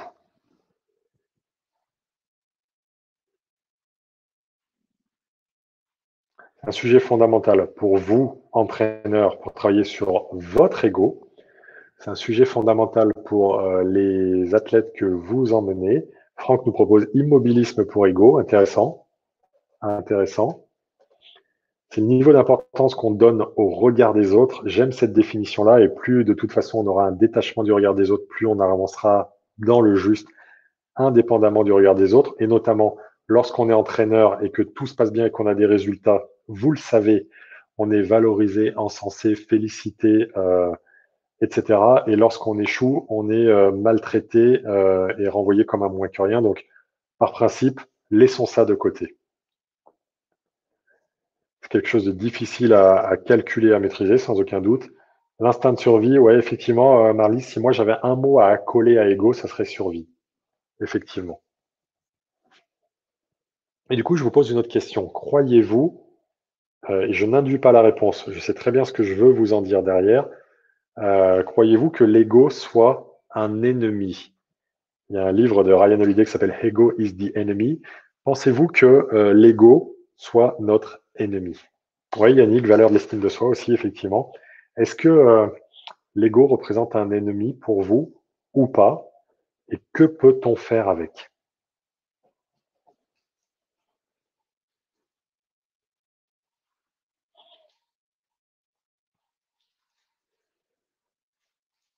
Une force intérieure qu'on veut souvent imposer aux autres, ouais, un auto-jugement souvent critiqué s'il est trop faible ou trop fort, c'est très juste. Il y a cette dimension de l'auto-jugement aussi. Ah, Laurent, très bonne question. Est-ce que je suggère d'utiliser l'ego de chacun comme levier pour atteindre une plus grande personne? Non. Je suggère de travailler sur la vision de la personne à la suite de laquelle je positionne l'ambition de la personne pour l'aider à avancer, mais pas son ego? C'est une très bonne question que tu poses. La vision de la personne, où est-ce qu'on veut l'amener, où est-ce qu'elle veut aller, où est-ce qu'on veut l'amener aller, quelle ambition dans le sens pragmatique, concret, terrain on veut donner, à savoir quels moyens est-elle prête à se donner pour pouvoir y arriver. Pour moi, c'est le meilleur moyen d'atteindre une plus grande personne ou de l'aider à avancer. Les êtres humains qui veulent évoluer, qui veulent aller dans le plus haut niveau, il y a deux choses. Il y a le fait de vivre grand, de voir grand et de vouloir aller grand. Pour celles et ceux d'entre nous qui sont dans le basket, il y a plein de joueurs qui rêvent de jouer à NBA. Ça en soi, c'est pas un problème. Et ça en soi, c'est pas un sujet d'ego. Par contre, en face de ça, il y a simplement la question de quels sont les moyens que je vais me donner pour pouvoir atteindre cet enjeu. Si j'ai un enjeu et une vision très élevée, en face de ça, quels sont les moyens, les outils, les éléments, l'engagement que je me donne pour y arriver. Et si j'ai une ambition, une vision qui est plus basse qu'à ce niveau-là, c'est très bien, c'est pas critiquable, et c'est toujours une question, quels sont les moyens que je me donne pour pouvoir l'atteindre. Mais pour moi, mais c'est pour ma part, encore une fois, je ne jouerai jamais sur l'ego de quelqu'un. Ou alors, exceptionnellement, sur un temps très bref, sur une compétition, sur un match, mais c'est même là, c'est davantage sur l'orgueil, en fait, que je travaillerai de la personne plutôt que sur son ego. Effectivement, je vois encore une fois des choses hyper intéressantes qui viennent. JB, la position d'évaluation qu'on a de soi vis-à-vis des autres. Ouais, JB, tu repositionnes un sujet essentiel et essentiellement destructeur lié à l'ego, qui est la comparaison sociale, sans aucun doute. La comparaison sociale, c'est un des éléments les plus destructeurs du bonheur, déjà, avant toute chose, et des relations humaines par ailleurs. Et donc, du coup, l'ego est-il un ennemi? Quand il est à ses extrêmes, il est potentiellement un ennemi. Il serait un ennemi, Yannick, si, quand il est à son extrême, il est un ennemi à mon évolution, en fait. Je t'en prie, Laurent. Il est un ennemi à nos évolutions. Mais il n'est pas un ennemi tout court. Parce que l'idée, hello Julie, content de te voir. Il est, l'ego, il est un ennemi à notre évolution. Il est accolé à la question de la survie. Ce qu'on veut, en fait, tout simplement, à travers l'ego, il veut qu'on reste tel qu'on est et qu'on survive. Il vient potentiellement des structures les plus profondes et archaïques chez nous, et il est là pour nous protéger, nous permettre de survivre dans le monde dans lequel on est. Pour autant, il est, comme Paco le dit bien, un ennemi si on ne prend pas conscience qu'il existe et si on se laisse driver par lui. Et en fait, plus Paco, je suis d'accord avec toi, hein, plus je discute avec lui, plus je l'observe, plus je souris en le voyant, plus je vais potentiellement pouvoir justement arriver à me servir de son énergie pour atteindre mes objectifs. Me servir de son énergie, c'est l'analogie que j'aime utiliser. Je laisse l'ego à sa place de cheval fougueux qui a de l'énergie, et je vais le piloter, le driver pour l'amener dans la direction où je veux aller grâce à l'énergie qu'il va m'apporter. Mais la plupart du temps, ce qu'on voit, c'est je me fais piloter par mon ego qui m'amène à faire quoi? À faire du surplace, à m'agiter, à réagir, comme je l'ai mis tout à l'heure sur la pyramide de l'anti-mindset, et surtout pas à aller dans l'évolution sur ce sujet-là. Julie, tu poses la question de l'ego masculin et féminin. Pour ma part, l'ego tel que je le vois, il n'a pas de sexe. Ils sont tous les deux tournés vers ça. La différence que j'y vois, notamment dans les sports collectifs, c'est plutôt, mais c'est pour ma part encore une fois, une orientation altruiste versus une orientation individualiste. Il y a une orientation majoritairement, sans discriminer, majoritairement plus altruiste, collectiviste et de cohésion chez les filles et une orientation plus individualiste chez les garçons. Ce qui en soi n'est pas un souci dès lors qu'on le sait, qu'on en a conscience et qu'on travaille dessus. C'est vrai qu'il est bon ce Paco quand même, t'as raison Bruno. Alex, je bois tes paroles encore sur ce que tu viens de dire là. Et du coup, ce que je voudrais rechecker avec vous, c'est comment justement on peut faire quelque chose de ce sujet de l'ego. Je vais vous proposer quelques slides là-dessus pour qu'on regarde ce qu'on peut en faire justement. Je pense que ce doit être là. Yop. Et en fait, vous voyez, je vous avais préparé cette slide là au démarrage. On dit que les grands champions ont un gros ego. Globalement, c'est vrai. Certains disent que c'est nécessaire pour performer au plus haut niveau. Je ne vais pas, avec le décalage du temps de vos réponses, vous amener à vous interroger dessus. Pour moi, ce qui est nécessaire pour aller au plus haut niveau, c'est justement d'avoir conscience, c'est d'avoir un ego, sans aucun doute. De toute façon, on en a tous un, donc c'est aussi simple que ça qu'il ne sert à rien de le nier. Mais c'est être capable de mettre de la conscience dessus et de l'utiliser, optimiser, le radoucir, le faire taire lorsqu'il veut nous empêcher d'évoluer, et se servir de son énergie lorsqu'elle veut, cette énergie, être contraire à notre vision et à notre évolution.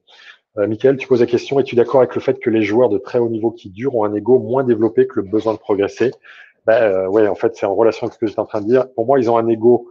Tout le monde a un ego potentiellement. Simplement, ils mettent de la conscience dessus et ils sont plus focus sur des sujets d'ordre intrinsèque qu'extrinsèque, c'est-à-dire ils sont moins en recherche de la reconnaissance extérieure, de la médiatisation, etc. Bien qu'ils en aient, ceux du plus haut niveau, c'est là où c'est intéressant. Ils ne sont pas focus sur l'enjeu de la reconnaissance externe, mais bien sur le jeu de ce qu'ils ont à faire, ce qui, par répercussion, leur amène ça et leur amène plus d'économie, plus d'argent au passage. Et ils sont bien donc dans le chemin, donc dans le jeu. Donc tu reformules, c'est intéressant, des choses qu'on a pu voir plus haut. Et du coup, je voulais vous proposer ce modèle-là. L'enjeu pour moi, c'est de vous apporter des choses complémentaires à ce que je vous ai mis dans les modules vidéo, qui est le modèle des pelures identitaires de l'ego. Alors, on va regarder ce que ça veut dire, ces pelures identitaires de l'ego. L'ego, en fait, c'est comme un oignon et on peut enlever des épaisseurs progressivement pour arriver à l'essentiel. Et l'ego, il nous amène à construire certaines illusions et des illusions concernant qui on est. Il nous amène notamment à croire qu'on est ce qu'on possède. Et alors là, pour le coup, je parle de la valeur de l'argent sur laquelle, pourquoi je l'abordais au tout début de cette intervention, parce que je veux juste qu'on soit à l'aise avec ce sujet-là qui est existant et qu'on sache quel est notre rapport dessus. Il y a des gens qui ont de grandes fortunes qui pensent qu'ils sont cette fortune. Mais à l'inverse, il y a des gens qui ont peu de possessions matérielles et qui pensent qu'ils sont petits ou peu ou faibles ou médiocres parce qu'ils ont peu de possessions. Et c'est l'ego dans tous les cas qui nous fait ça. Coucou Dorothée, on est en train de parler de l'ego. Je pense que ça peut t'intéresser. Non pas que tu aies un ego, parce que tu réfléchis sur ces sujets-là et sur toi en permanence. Donc l'ego, en termes d'illusion, nous amène à parfois nous faire croire qu'on est ce qu'on possède. Parfois, il nous amène à croire qu'on est ce que l'on fait. Pendant les années où j'étais DTN adjoint à la Fédé, vous savez, quand vous êtes dans un cocktail ou que vous rencontrez des nouvelles personnes, le truc classique en France, c'est alors tu fais quoi dans la vie? Et on se met à se définir en fonction de notre fonction.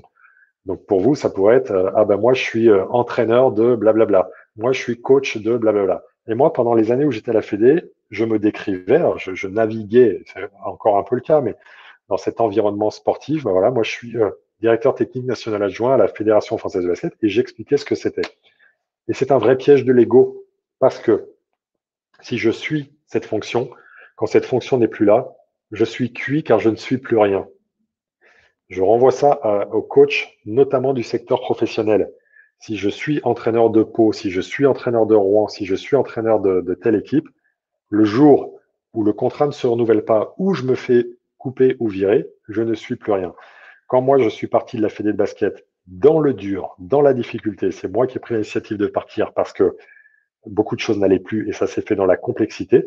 Ça a été très difficile à vivre. Pour moi, ça a été vraiment des moments très douloureux parce que je ne m'étais défini jusque-là qu'en fonction de cette fonction-là. Donc, je vous invite vraiment à être vigilant, à ne pas vous identifier comme entraîneur de telle structure, sinon vous allez être en difficulté là-dessus. L'ego nous amène également à penser qu'on est nos pensées, nos opinions, nos croyances. Or, nos croyances et nos pensées, nos opinions nous viennent, un, de notre éducation, deux, de notre épigénétique, c'est-à-dire, épigénétique, c'est pour toi, Dorothée, c'est-à-dire de notre environnement, notamment humain. Et du coup, nous ne sommes pas ça, puisque si vous et moi, on était nés dans un autre pays, et au lieu d'être intéressés par les modèles du sport de haut niveau, on s'intéressait au domaine de l'art, de l'industrie, etc., nous aurions d'autres pensées, d'autres opinions, d'autres croyances. Et donc, L'idée, c'est de se dire que nos pensées, nos opinions, nos croyances, plus encore une fois on fait un travail sur celles-ci et plus on arrive à se différencier de celle-ci, plus on arrivera à voir que justement notre ego veut nous duper à travers ça. Et puis, je suis mes souffrances, je suis mes maladies, je suis mes blessures. Je prends l'exemple de sportifs qui peuvent connaître des multiples blessures. Je pense par exemple à Maëlle Di Cintio, que je connais, avec qui j'ai collaboré sur mon événement You Can Be, qui est une judokate du plus haut niveau, plusieurs fois championne de France, et qui cumule les blessures au genou avec récurrence. On peut tous finir par penser que on est quelqu'un qui a mal au genou. Je suis quelqu'un qui est fragile des chevilles. Je suis quelqu'un qui a des limites dans tel geste sportif. Et ça, c'est notre ego qui veut, je le rappelle, juste qu'on survive et qu'on reste ce que l'on est dans l'état dans lequel on est et nous empêcher de transcender ça. Je fais juste un petit clin d'œil avec l'exemple de Joe Dispenza que je pense qu'une minorité seulement connaît parmi les personnes qui sont là. Joe Dispenza, c'était un chercheur, donc quelqu'un de scientifique, euh, qui aimait pratiquer le cyclisme et il était en train de faire du vélo sur la route et il a un accident de voiture, un accident avec blessure Johan Gourcuff, très pertinent Michael, par exemple, ne pas se définir par nos blessures. Je reviens sur Joe Dispenza. Il se fait renverser par un camion. Il arrive aux urgences à l'hôpital aux États-Unis et là on lui explique qu'il a la moelle épinière qui est complètement atteinte et qu'il va falloir justement faire une opération majeure qui va consister, moi je savais même pas que ça existait, à lui mettre en fait, à lui encercler en fer toute une grande partie de la colonne vertébrale. On lui dit voilà, on va faire ça, on va mettre tout un coffrage en métallique autour de votre colonne vertébrale. À la suite de quoi, on ne sait pas vous dire si vous allez pouvoir marcher ou pas. Si un être humain lambda, ça ne veut pas dire médiocre ou petit, ça veut dire moyen, hein, on lui dit ça, il va penser que, OK, on va lui mettre ça et que potentiellement, il risque de ne pas marcher. Joe Dispenza, on lui a expliqué ça, il a dit, OK, très bien, je vous signe une décharge, vous ne me faites pas cette opération-là. Il est rentré chez lui et je vous invite à taper Joe Dispenza et aller voir son histoire qui est écrite sur pas mal de sites internet. Et il a travaillé sur l'idée qu'il avait de sa blessure. Et en fait, il a travaillé à base de visualisation et de méditation sur la colonne vertébrale. Il s'est d'abord documenté sur comment une colonne vertébrale s'est agencée. Comment une colonne vertébrale, c'est comment les disques, c'est comment les espaces, c'est comment les structures, etc. Et il a travaillé à base de visualisation, de méditation sur le fait de lui-même, visuellement, mentalement, reconstruire sa colonne vertébrale. Et donc, il travaillait là-dessus pendant des heures et des heures à en être épuisé pendant quelques semaines. Et plusieurs semaines après ça, il est retourné dans le même hôpital et il a dit, refaites-moi les radios, regardez ma colonne vertébrale. Et typiquement, il s'est aperçu, bonjour Yannick, content de vous retrouver dans ce groupe. Et typiquement, Joe Dispenza, il a fait refaire les radios quelques semaines après. Et là, le personnel hospitalier a été très surpris parce qu'ils lui ont dit, mais c'est impossible, ça n'existe pas, ce n'est pas possible. Votre colonne vertébrale n'est plus touchée, elle est réparée, il n'y a plus besoin de faire cette opération, etc. Et évidemment, il a remarché dans les jours qui ont suivi. Et en fait, du coup, euh, ce qui est important de noter, c'est que si je ne me définis pas comme ma blessure, je peux me définir comme ma réparation. Si je ne me définis pas comme ma fragilité dans un secteur de la performance sportive, je peux me définir comme étant une optimisation de ce même secteur. Et d'ailleurs, Joe Dispenza, et je ferai un de ses programmes très prochainement, aide à travailler sur ces sujets-là, de décorréler l'illusion de l'ego de potentielle souffrance, maladie ou croyance qu'on a sur nous versus solidification. Merci Jimmy. Tu as vécu des choses en termes de santé absolument exceptionnelles et que tu as réussi à renverser à travers un travail sur toi physique et pas que, et mental et psychologique et d'introspection. Tu es un très bel exemple pour nous. Merci beaucoup déjà d'être là et de confirmer ton vécu sur cette expérience-là. Et du coup, la question, c'est alors, qui suis-je par rapport à ça? Qui suis-je? Et là, je veux vous rembarquer vers quelque chose qui peut vous sembler être loin de la posture du haut niveau et qui pourtant vous aidera à vous dimensionner davantage comme étant un plus grand professionnel dans le domaine de l'entraînement, même si potentiellement, vous pouvez penser que sur les 2 slides à venir, on est à côté. Et je vous les propose sans plus attendre. La question Et la suite, qui suis-je?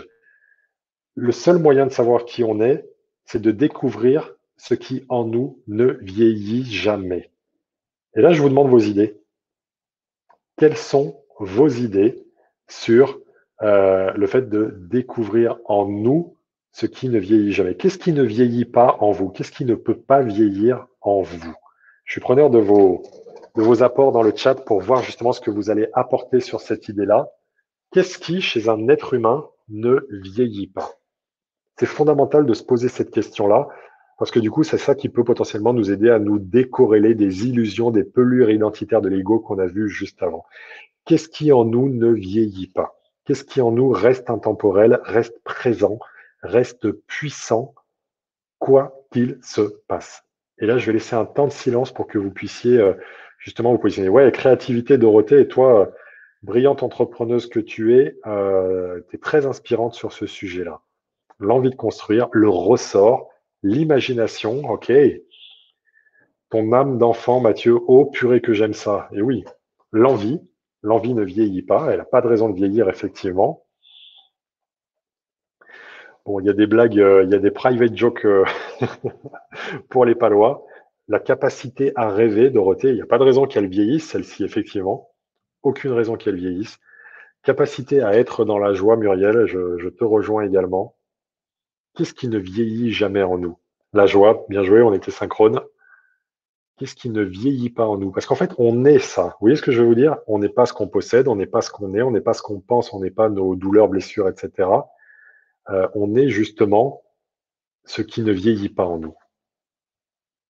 L'authenticité, bah, j'en fie carrément, tu l'incarnes bien. L'intérêt des autres, s'il est en nous, il n'a pas de raison potentiellement de vieillir. Oui, Damien, petit clin d'œil à Serge Marquis et son hamster. Le plaisir de jouer, et on en revient sur le jeu tout à l'heure, on en revient sur le jeu et son importance fondamentale. Se rappeler d'où on vient, par où on est passé, et la passion qui ne vieillit pas, le rire, l'envie, l'énergie. J'adore vous voir proposer ça, on est vraiment connecté sur ces sujets-là. Et du coup, voilà ce qui, pour moi, ne vieillit jamais en nous et qui est très proche de ce que vous venez de proposer, à travers notre capacité d'être présent au présent, notre capacité d'être ici et maintenant. C'est-à-dire que typiquement pour ce premier point sur lequel il nous faut faire un focus, c'est effectivement, je suis présent et je sais être pleinement présent dans ce qui se joue, dans ce qui se passe, dans ma relation avec l'autre, dans cette période où on est assailli par les stimuli externes, que ce soit les notifications sur les smartphones, que ce soit les sollicitations des uns des autres. Notre capacité d'être présent au présent, elle est en nous, en aptitude à ne jamais vieillir. Elle est également, cette capacité qui ne vieillit jamais en nous, c'est celle de transmettre. C'est celle de transmettre. Tu as raison, Julie, ne pas avoir envie de vieillir, mais si on est focus sur le fait de ne pas avoir envie de vieillir, c'est cette capacité à rester enfant. Et je sais, Julie, que toi, tu es une grande enfant et que tu ne changeras jamais, et heureusement. Et si je suis focus sur ce qui se trouve sur la slide en ce moment, je ne vieillirai pas, en fait, quoi qu'il se passe. La capacité de se transmettre, elle ne vieillit pas, voire même, j'aurais tendance à dire, euh, voire même, j'aurais tendance à dire, elle s'accroît à travers les expériences qu'on peut avoir à faire si on est dans l'intérêt d'apporter de la valeur à l'autre. Notre capacité à nous émerveiller également, elle peut rester présente, ne pas vieillir, ou tout simplement s'accroître également, justement en prenant conscience du temps qui passe. Notre capacité d'aimer l'autre, d'aimer les gens qu'on aime, d'apprécier l'humain, d'apprécier les belles choses, de communiquer avec les autres, cette capacité ne vieillit jamais en nous, et la capacité de créer. On peut à tout âge potentiellement créer. Et Julie, je te laisse te faire chambrer allègrement par les camarades du groupe. Pendant ce temps-là, je sais que tu sauras faire face à ça avec spontanéité. Est-ce que vous êtes en phase avec ces capacités-là qui ne vieillissent jamais en nous, qui ne sont jamais adressées dans des programmes de formation pour les entraîneurs? On ne parle pas de ces trucs-là.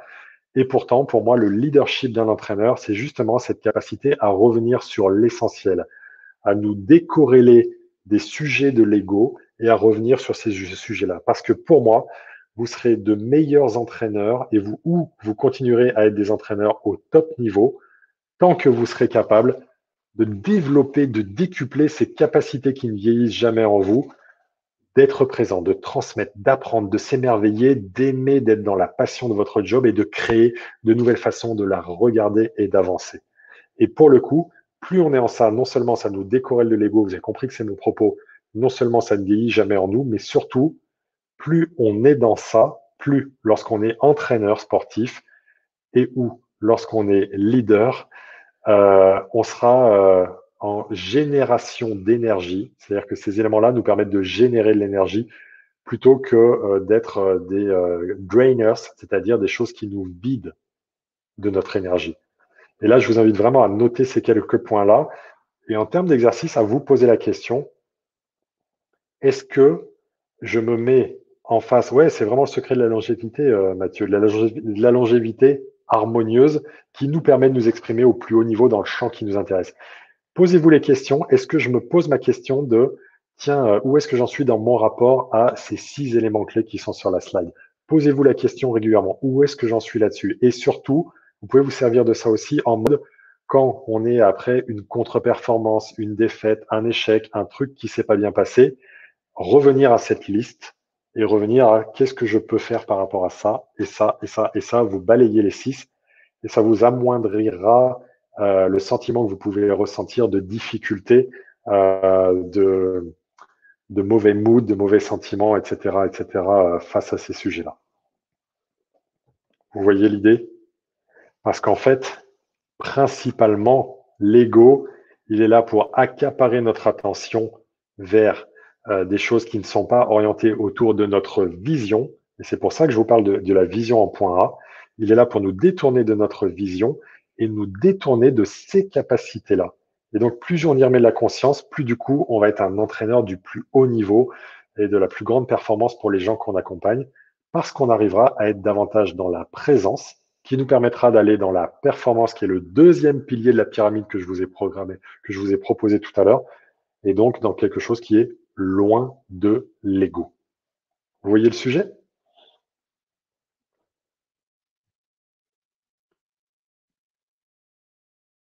Ok.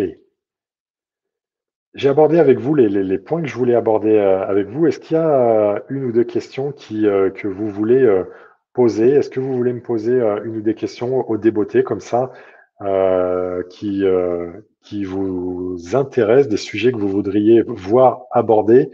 Je sais, Paco, que tu m'as envoyé une question par mail tout à l'heure. Il me faut la retrouver. J'ai fait le jeu de ne pas la regarder avant. Euh, alors, Paco posait la question suivante. Je vais la relire deux fois pour que chacun puisse l'intégrer.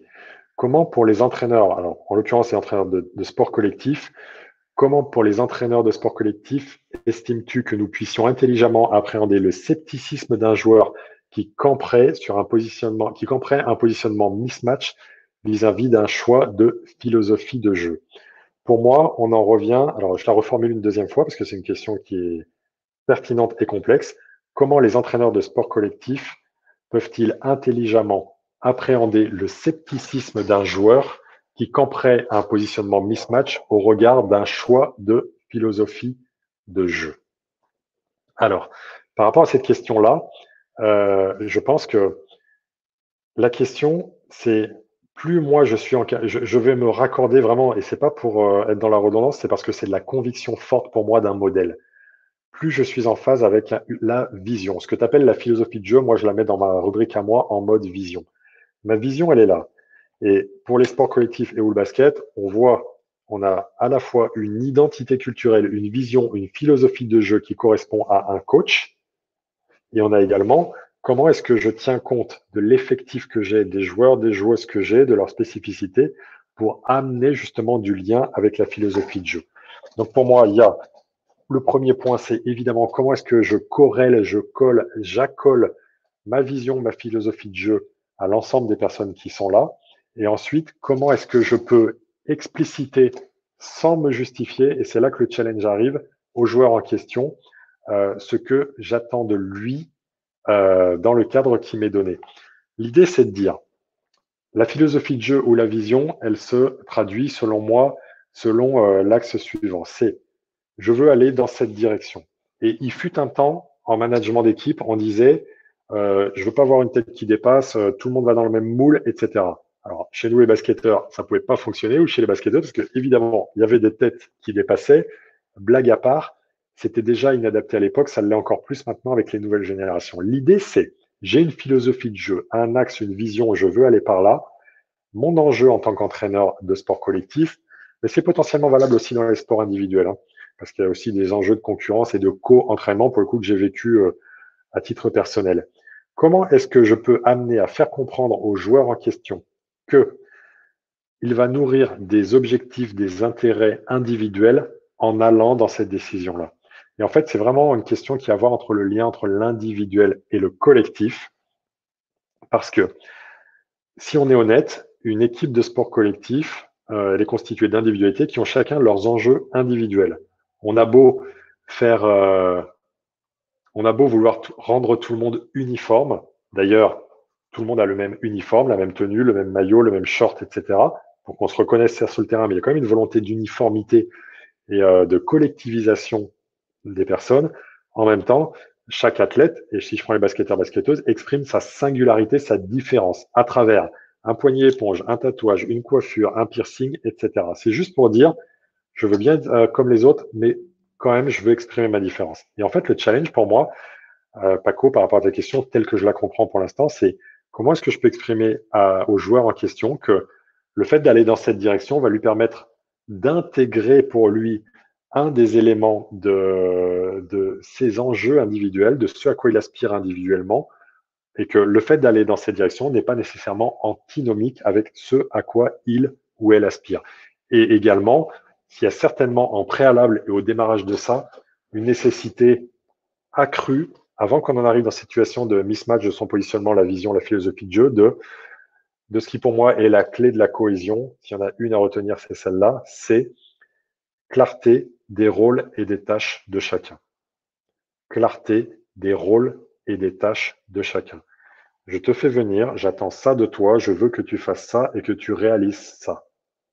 Et au moment même du recrutement, et je sais que ça peut être difficile dans les sports co, au moment même du recrutement, être capable d'avoir un discours de vérité avec ce qu'on va proposer à l'athlète versus ce qu'on va réellement lui donner. Souvent, notamment dans le basketball, on veut absolument signer des joueurs, on leur dit qu'ils vont être titulaires ou tentants de jeu, etc. Et on ne tient pas nos engagements derrière. Du coup, ça peut nous amener à ces situations-là, effectivement. Est-ce que c'était de ça dont tu parlais ou est-ce que c'était la question ouais, c'était pas la question du mismatch de poste de jeu ou de taille, hein, je pense. Je pense que c'était ça. Euh, je regarde ce que tu dis. En tout cas, ouais, effectivement, ne jamais se justifier. Euh, Quand on est leader, quand on est entraîneur, on peut tomber, d'autant plus avec les nouvelles générations. Je n'ai rien contre les nouvelles générations, elles sont fantastiques. Simplement, elles nous demandent souvent, elles attendent plus souvent de nous justifier. On n'a jamais à se justifier. On a des fois explicité, des fois argumenté, des fois illustré, jamais à se justifier. Parce que du coup, on peut plus s'en sortir par rapport à ça. Question de Michael, la vision est-elle à construire avec le collectif? Pour moi, la vision, elle part éminemment de l'individu qu'est l'entraîneur, d'où il veut aller, et c'est fondamental justement qu'il puisse construire sa propre vision. Pourquoi? Parce qu'après, à la fin, potentiellement, il sera un des dépositaires des résultats. Donc pour moi, elle part d'abord d'axes généraux que l'entraîneur donne, et ensuite, ça va dépendre de votre style de leadership et de votre style de management. Il n'y en a pas de meilleur que d'autres.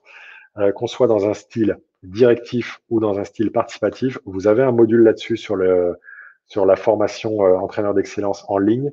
En fonction de quelle est votre orientation là-dessus, vous allez davantage aller, si vous êtes plus en participatif, dans une co-construction avec le collectif, et dans certains cas, pas du tout.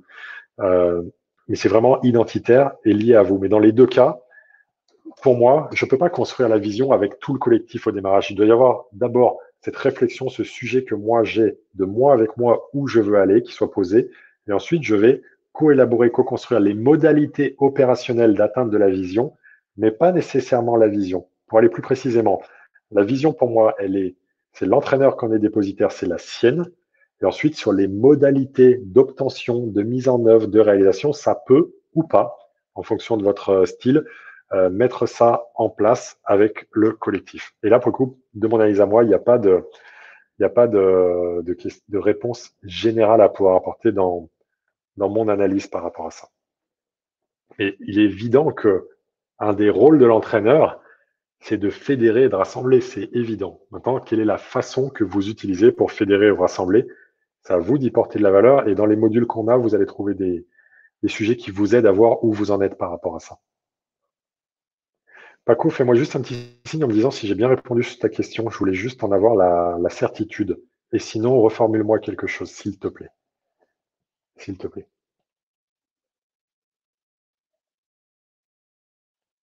Il y avait eu la question de l'opposé de l'ego.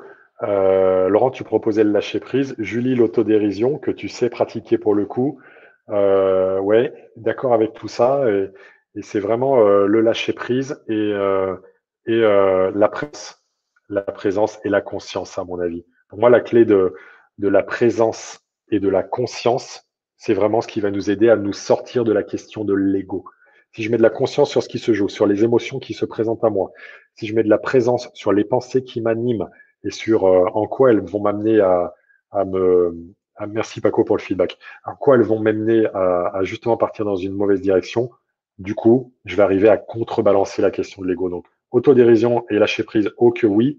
Je rappelle d'ailleurs par rapport à ce que tu dis, Julie, sur l'autodérision, que l'autodérision est pour moi l'humour numéro un et unique des plus grands leaders.